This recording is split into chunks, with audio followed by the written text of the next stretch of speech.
हमारे प्रधानमंत्री, मुख्यमंत्री, हम सब लोगों ने ट्वीट किया, तो वो भी विचार कर रही होगी हो क्या रहा है। इसके माँ बाप बेचारे गरीब परिवार से, वो विचार कर रहे होंगे कि ये सारे टीवी वाले ने, सारे नेता ने, हेता ने, मंत्री सब आ रहे हैं, तो मेरी छोरी ने ऐसा क्या कर दिया। प्रतिभा बहुत सारी है। जितने युवा साथी उनको आपको बताना चाहूंगा, मेरी प्रधानमंत्री जी से मुलाकात हुई थी और उस मुलाकात में आपके लिए मैंने दो मांगे रखी है पूरे डूंगरपुर बांसवाड़ा क्षेत्र के लिए। पहली मांग ये कि आदिवासी बाहुल्य क्षेत्र के अंदर प्रतिभाओं की कमी नहीं है और हमारे भारत देश का जो खिलाड़ी विश्व में जब वर्ल्ड कप होते हैं, क्रिकेट को छोड़ के इसके बाद एथलेटिक्स में जाए, बॉक्सिंग में जाए, गोला फेंक, भाला फेंक में जाए, तो वहां पर हमारे इतने जो गोल्ड मेडल जो मिलने चाहिए वो नहीं मिल पाते।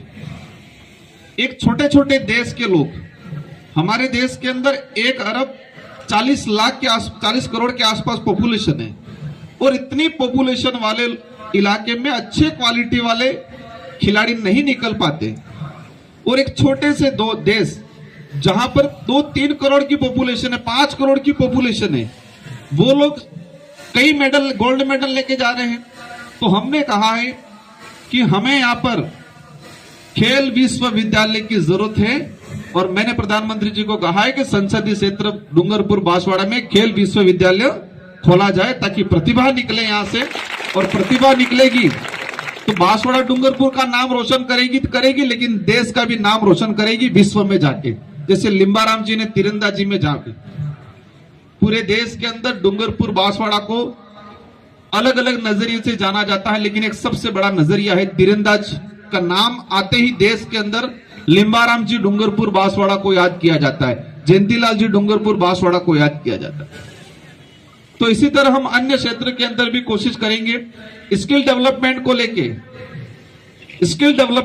को लेके भी मैंने डिमांड रखी है कि इलाके के अंदर, अलग अलग इलाके में स्किल डेवलपमेंट को लेके केंद्र खोले जाए। तो इन सारी चीजों को लेके अपन प्रयास करेंगे। मैं आप सबको अंत में 2-3 बातें बताना चाहूंगा।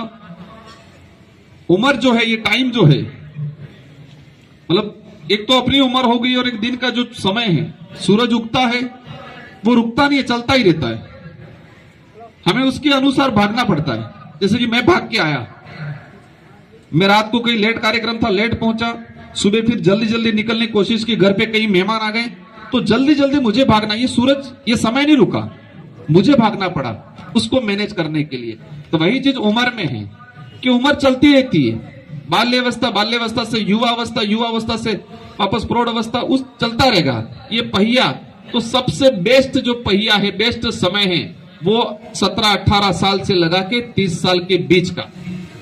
हर व्यक्ति का जीवन निर्माण करने का जो बेस्ट समय है वो यही समय है, 17-18 साल से लगा के 30 साल के बीच में, कि उसको आने वाला भविष्य कैसे तय करना है, किसका बुढ़ापा कैसा होगा, ये तय 16-17 साल से लगा के 30 साल के बीच में हो जाता है।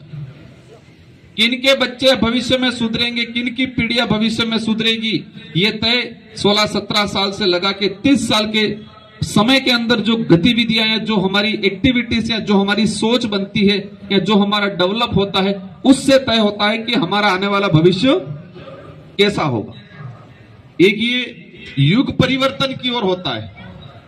गानों में हुआ सदाबहार गाने, अभी वाले कैसे चल रहे हैं, अलग चल रहे हैं, कुछ समय बाद ऐसे फिर गाने, एक युग चलता है। तो वही आदिवासी समुदाय के अंदर भी एक युग परिवर्तन हो रहा है। अभी एक उछाल आया है, उछाल ये आया है कि 5 साल 10 साल पहले आदिवासी कहने से शर्माते थे, आज छोटा सा बच्चा गर्व से कहता है कि मैं आदिवासी हूं। ये युग परिवर्तन हुआ। आज से 5-10 साल पहले डूंगरपुर बांसवाड़ा का नाम जयपुर, करौली, सवाई माधोपुर या उधर सीकर की तरफ जाते तो हमारे जिले का नाम लेते, ओह डूंगरपुर बांसवाड़ा, यूं कहते। और आज कहते हैं डूंगरपुर बांसवाड़ा, क्या बात की डूंगरपुर बांसवाड़ा की। ये परिवर्तन हुआ। मतलब 5 साल पहले अपन जाके बताते, मैंने सीकर से बीएड किया, पूछते कहां से, डूंगरपुर से। और आज ही जी का सीकर में जाके डूंगरपुर बांसवाड़ा कोई बच्चा बताएगा कहां से, डूंगरपुर, क्या बात की डूंगरपुर बांसवाड़ा। ये परिवर्तन हुआ। क्योंकि हमारे इलाके को कमजोर समझा जाता था, कमजोर है नहीं, कमजोर है नहीं। बस दिक्कत यह है कि हमको अवसर नहीं मिल पाता है, हमको दिशा सही नहीं मिल पाती है, हमको मार्गदर्शन देने वाले सही नहीं मिल पाते हैं, और असुविधा, भौतिक असुविधा होने के कारण हम लोग आगे नहीं बढ़ पा रहे हैं। लेकिन हम जी जितने जो समाज सेवी, जितने जो जनप्रतिनिधि बैठे हैं, हम हमारी ओर से कोशिश करेंगे कि आप पे जो मेहनत करेंगे, आने वाली पीढ़ी पे जो मेहनत करेंगे, अभी परिणाम मिले नहीं मिले, लेकिन इसका अवश्य परिणाम आने वाले 10 साल बाद मिलेगा, जो हमें आने वाली पीढ़ियों के लिए उज्जवल भविष्य का निर्माण होगा। इन्हीं शब्दों के साथ सारे खिलाड़ियों को मेरी ओर से खूब खूब शुभकामनाएं। दिल से खेलना है, अपने शरीर को बनाना है मजबूत, खा पी के मजबूत, पौष्टिक चीजें खा के, 1 घंटा भी 5 घंटा भी उबारा शक्कर नहीं आवे, वो शारीरिक रूप से मजबूत बनना है। और जो शारीरिक रूप से मजबूत बनेगा, वही, एक बच्चे को चक्कर आ गया, शायद इसको इधर ले आना, शारीरिक रूप से मजबूत बनेंगे तभी मानसिक रूप से मजबूत बनेंगे।